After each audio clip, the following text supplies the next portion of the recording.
నమస్తే, నేను శ్రీదేవిని. ఈరోజు హైదరాబాద్ కృష్ణానగర్ ప్రాంతంలో ఉన్న హెయిర్ డ్రెస్సర్ని కలవడానికి వచ్చాను. మరి ఆ హెయిర్ డ్రెస్సర్ పేరు స్వాతి బిందు. అమ్మ నమస్తే. అమ్మ బాగున్నారా తల్లి? బాగున్నాను. ఓకే, మీరు ఇండస్ట్రీలో ఇప్పటి వరకు అంటే ఇప్పుడు 9 years నుంచి మీరు వర్క్ వదిలేశారు. ఎన్నాళ్ళు వర్క్ చేశారు మీరు? నేను 30 years చేశాను మా. 30 years చేశారు. మరి 30 years కంటిన్యూ వర్క్ వచ్చినప్పుడు మీ దగ్గర చాలా డబ్బులు వస్తాయి.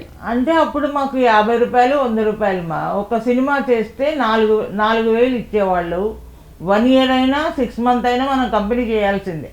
ఓకే, వాళ్ళు ఎప్పుడు తీసినా కూడా అప్పుడు 100 రూపీస్ ఇచ్చేవాళ్ళు. ఇప్పుడు ఒక హీరోకు హీరోయిన్కి చేయాలంటే 25,000 ఇప్పుడు 15,000 ఇప్పుడు ఇస్తున్నారు. ఇప్పుడు ఇంకా ఎక్కువ. లాస్ట్ ఆట ఆడిస్తా ఇది స్టై చేసినప్పుడు 1,000 రూపీస్ మాకు. వాళ్ళు ట్రావెలింగ్ ఫుడ్ వాళ్ళు పెట్టుకొని మీకు పేమెంట్ ఇస్తారు. అంతేమ్మా. అంటే వాళ్ళే వెహికల్ పంపిస్తారు, అవునవును, ఫుడ్ వాళ్ళే పెడతారు. మేము చేసినప్పుడు నేను బిజీగా ఉన్నప్పుడు ఒక మూడు కంపెనీలు 4 హీరోయిన్స్కి చేసినా కూడా అప్పుడు అసిస్టెంట్లను పెట్టి చేపించేదాన్ని. ఆ ఇచ్చిన డబ్బు వాళ్ళకి ఇచ్చేసేదాన్ని, అంతేగాని నేనుగా ఏం తీసుకోలేదు.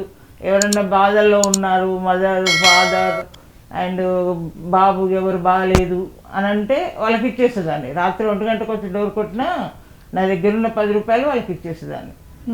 కానీ దేవుడి దయ వల్ల ఈరోజు నన్ను ఇలా ఉన్నాను, ఎవరో ఒకరు సాయం చేస్తున్నారంటే ఆ పుణ్యమే ఆ బాబానే నాకు. ఎందుకంటే అమ్మ నాన్న గురువు దైవం అన్నీ నాకు బాబా అమ్మవారు. మీరు పెళ్ళేది చేసుకోలేదా? ఇంట్రెస్ట్ లేదు మా. దేవుడు పూజ వర్క్ అది తప్ప ఇంకా వేరే ఆలోచన లేదు.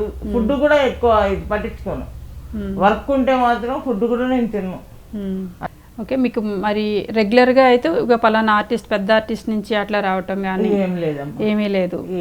ఎందుకంటే ప్రజెంట్ మీరు ఇప్పుడు వర్క్ చేయటం ఆపేసి ఎంతకాలం అయింది? నేను కరోనా నుంచి వర్క్ ఏం చేయట్లేదు. ఎందుకంటే నాకు 9 years బ్యాక్ యాక్సిడెంట్ అయింది. ఈ కాళ్ళు చేతులు తలకి తగిలింది అన్నట్టు, నడుముకు. ఎక్కువసేపు నిలబడలేను. ఇప్పుడు జస్ట్ 2 yearsగా కళ్ళు కూడా సరిగ్గా కనబడట్లేదు. మీరు ఉన్నారని తెలుస్తుంది కానీ స్పష్టంగా నాకు తెలియదు దగ్గరకు వస్తే తప్ప. ఏపీ మేకప్ ఆర్టిస్ట్ యూనియన్ హైదరాబాద్లో స్థాపించినప్పుడు కష్టపడి చేసింది మేము. వాళ్ళు కూడా ఏం సాయం చేయలేదు. నా కార్డు డబ్బులే మొత్తానికి ఎగ్గొట్టేసి పైకి వెళ్ళిపోయాడు ఆయన. ప్రెసిడెంట్ అనకూడదు కానీ ఎంతో మందికి నేను కార్డులు ఇప్పించాను, వర్క్ నేర్పించాను, వాళ్ళకి హెల్ప్ చేశాను. కానీ వాళ్ళ ఆ మేకప్ యూనియన్ నుంచి మాత్రం ఎవరు కూడా హెల్ప్ చేయలేదు. ఓవరాల్గా ఎంతమందితో ఎంత వర్క్ చేసినా, ఎన్ని ఇయర్స్ వర్క్ చేసినా కూడా ప్రజెంట్ మీ పరిస్థితి బాగాలేదు. ఆర్థికంగా బాగాలేదు, ఆరోగ్యపరంగా కూడా బాగాలేదు. నా తరపున చిన్న చిరు సహాయం అమ్మ. ఈ చిరు సహాయమే రేపటి నుంచి మీకు నాలాగా రోజుకొకరు వచ్చి మీకు ఇవ్వాలని కోరుకుంటున్నాను. నా తరపున 10,000 రూపాయలు నేను మీకు ఇస్తున్నానమ్మా. సో దానికంటే ముందు ఇకమ్మ నేను మీకోసం చీర తెచ్చాను. ఫస్ట్ ఒక మదర్ ఒక సిస్టర్లా అనుకోండి. ఫస్ట్ అయితే చీర తీసుకోండి అమ్మా. చీర కట్టుకోవాలి. ఇదిగోమ్మ నా తరపున 10,000 రూపాయలు ఇస్తున్నాను. ఓకేనా? 10,000 రూపీస్ అమ్మా. ఇది మీ పేరు రాసుకొని వెంటనే ఇప్పుడు వెళ్ళినా కూడా మీకు డబ్బులు మీ చేతికి వస్తాయి. రెంట్ కట్టుకోండి ఫస్ట్, సరేనా?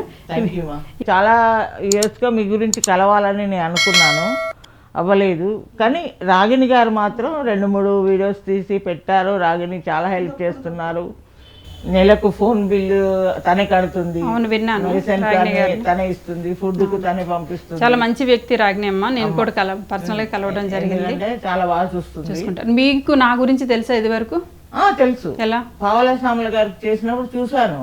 ఓకే, చూసినప్పుడు ఒక తెలిసిన ఫ్రెండ్ అంటే నాకు క్లోజ్ ఫ్రెండ్ కాదు, అదే పక్క వాళ్ళు శ్రీదేవి అని అమ్మాయి చూడు ఈ వీడియో అని. అప్పుడు నా దగ్గర పెద్ద ఫోన్ లేదు.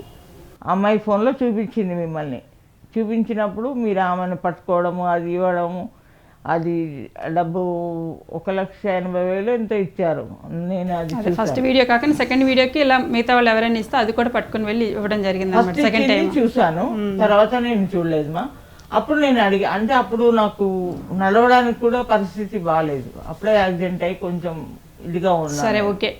అలాగే మీకు కూడా చాలా మంది రావాలి, మీ ఆర్థిక సమస్యలన్నీ తీరిపోవాలి. ఓకేనా అదే చిరునవ్వు మీకు మీరున్నంత వరకు కూడా మీ జర్నీ ఉన్నంత వరకు కూడా సంతోషంగా ఉండాలి. ఈ జర్నీ మీరు హ్యాపీగా సాగించాలని చెప్పి నేను మనస్ఫూర్తిగా కోరుకుంటూ సెలవు తీసుకుంటాను. Thank you. సంతోషంగా ఉండాలని ఆ దేవుని ఆ బాబాని కోరుకుంటాను. ఎప్పుడు మీరు సంతోషంగా ఉండాలి. అలాగే తల్లి, తప్పకుండా. నేను సంతోషంగా ఉంటే మీలాంటి వాళ్ళని ఇంకా చాలా మంది నేను సంతోషపెట్టి ప్రయత్నం చేస్తాను.